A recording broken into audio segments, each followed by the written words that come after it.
అబ్రహాము ఇస్సాకును పెంచిన విధానం, అబ్రహాము ఇస్సాకునకు విధేయత నేర్పిస్తే ఇస్సాకు ఎలా తయారయ్యాడో తెలుసా?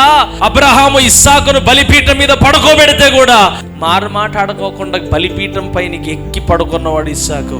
ఒక మాట అడుగుతాను, చెప్పండి, ఇస్సాకు ఏదైనా తప్పు చేశాడండి? ఇస్సాకు ఏదైనా రాత్రి పగళ్ళు ఫోన్లో పడి చెడిపోతున్నాడా? కానీ ఇస్సాకును దేవుడు తీసుకొని రమ్మంటే ఇస్సాకు మాట్లాడుకోకుండా ఉదయకాలమే లేచిపోయాడు. ఈరోజు ఏం చేస్తారంటే తల్లిదండ్రులని బెదిరిస్తారు. కుమార్తె కనుక తల్లికి ఏదైనా విషయం తెలిసిందనుకో, మీ డాడీకి చెప్తా జాగ్రత్త అంటే, నువ్వు చెప్పావంటే జాగ్రత్త. ఫ్యాన్కు తాడుందా ఈ సిరణ కట్టుకుంటారంటారు. విధేయత అంటారు అది. నేనేమంటానంటే నీవు వారిని సరైనటువంటి విధేయత వైపు నడిపించడంలా అది ఒక తండ్రిగా నీ తప్పది.